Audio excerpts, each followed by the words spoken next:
So, today I'm not talking about this. However, if you do want me to talk about this, feel free to leave a comment below and I'll actually review this, even though this has been out for a long time. This is the Mavic Air.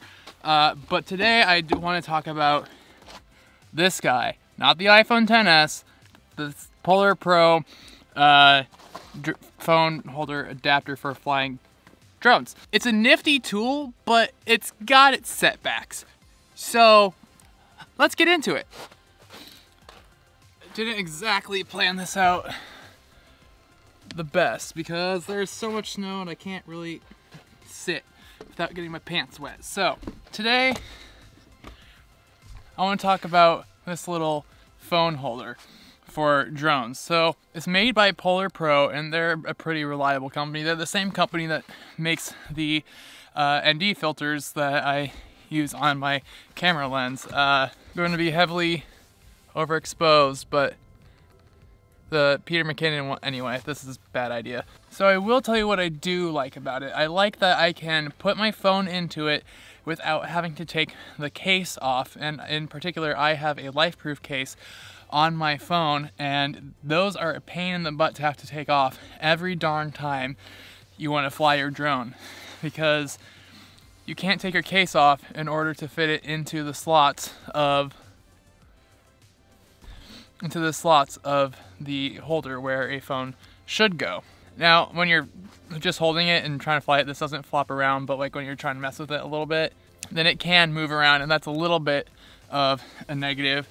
But the biggest negative is when you try to plug your phone into the controller, you have to plug it into the USB slot underneath.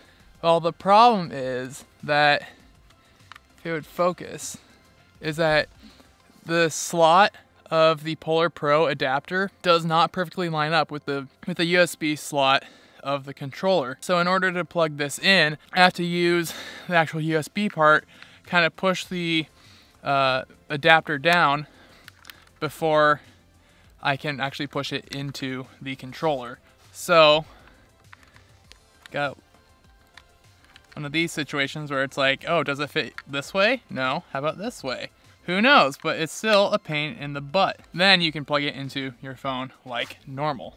Some other things to consider, and this is like one other thing I kind of have a problem with, but still, I don't mind it entirely, but it's still a bit of a pain, is to get this even on the controller. It is a bit of a stretch, but at the same time that does mean that this is nice and snug on your remote. So usually what I do is I start from the bottom and move my way toward the top when I am putting this on my remote control. So I usually kind of start it along the bottom ever so slightly, and then I push it above to the top and then just push, and now it's on, and then I just make sure to slide it so that it lines up with the USB slot, and then I continue to have problems from there. This video is a mess. I was putting away my stuff and I forgot. So once you do have this on your remote, then that's when you can attach the actual phone clip. And there are 3 different holes on this thing. You got one on the flat side, you have one on the hinge, and then you have one on this like angled part. So you got one there, one on the hinge, and then one on the flat side. When I put it on my remote, I usually put it on the angled piece, and then that just twists right on. and then you can tighten it by twisting the little dial underneath. Then it will keep your phone in place on your remote control. Now the question is, should you get this adapter? Maybe. I mean, it's not that expensive. I saw it for like a couple bucks at Best Buy.